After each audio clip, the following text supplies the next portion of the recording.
May kagandahan mga damit, bags, wallets, pouches, at mga sapatos. Ilan lang yan sa mga produktong nagagawa mula sa paghahabi ng tela gamit ang maliliit na kartong ito. Paano? This is my first time to actually see this type of weaving machine. Modified lang siya. Okay. Galing siya sa ibang bansa. Which Parang is? Sulawesi tribe sa Indonesia. So, mas maganda siya for strap. So specific parts of the product that you're making, kailangan... Iba-ibang style. So, yun. How efficient is this machine compared to that machine?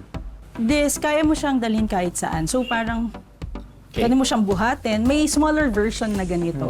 Pero yun kasi, limited lang yung magagawa mong yards. This one, mas marami siya. Many moving parts katulad nito na parang pak, pak, chak, chak, pak, pak, pak, pak. Oo.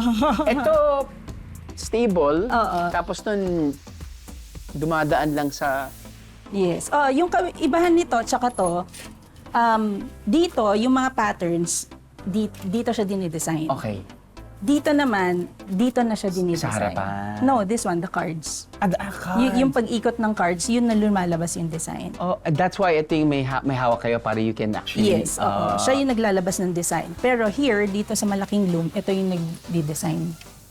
Oh, you rotate. And this takes time. Yes. Pero pag bihasana na weaver, mas mabilis, Mas mabilis. na. Oo. May isang produkto pa raw na bentang-benta sa mga momshi at mom-to-be ang ginagawa rin nila dito.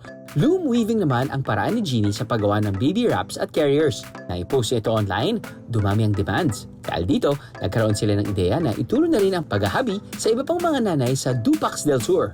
You know the drill, Bieros! #supportlocal. Isang uri ng bulaklak. Inihahalo bilang pampalasa ng isang putahe na Tatak Nueva Vizcaya? Mahulaan kaya ng BND team kung anong klaseng ulam ito? So CJ, sa tingin mo, ano yung dishes sa harapan natin? Dinengdeng. Dinengdeng na. Eto. Alam ko na, sir. Uy, alam na. Oo. Binagoongan. Ha? Kasi may ano, sir, may shrimp. Tama kaya ang hula ng ating social media producer, mga Piero? Ano naman kaya ang masasabi ng assistant cameraman natin na isa namang Ilocano? Etong mga dishes natin ay parehong dinengdeng. Kahit anong prito na isda, Kahit anong prito ng isda.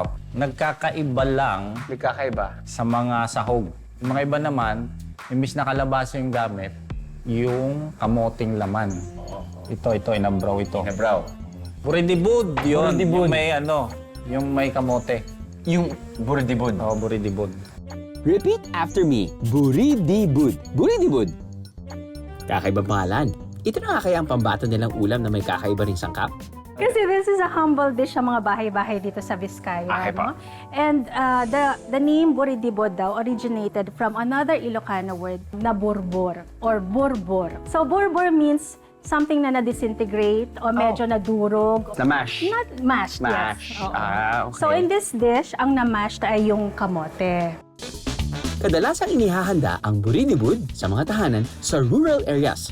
Bukod sa gulay, hinahaluan din ito ng bagoong at kuros o dried shrimp. At ang mas lalong nagpapasarap daw dito, ang sangkap tong bulaklak. We call this bagbagkong. Pagpagkong. It's a variety of jasmine flower. Kung iisipin mo buridibud, iisipin mo kagad mashed sweet potato. Yun yung nagiging special element niya that separates this dish from other vegetable dishes. Pero kapag i-generalize, pwede siyang classified under dinengdengs. Wait, let me taste the soup first. Gets. Diba automatically kapag meron tayong nakitang ganyang dish, bagoong based.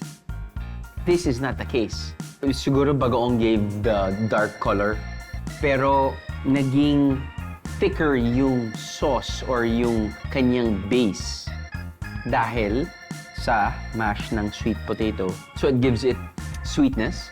Nagbibigay siya ng yung additional umami flavor because of the bagoong, which I appreciate naman. Alam niyo naman yan eh, kapag bagoong sinasabi nila, hindi ko kakainin bagoong on its own, pero kapag mixed na with different ingredients, then absolutely. And then you have your fresh veggies.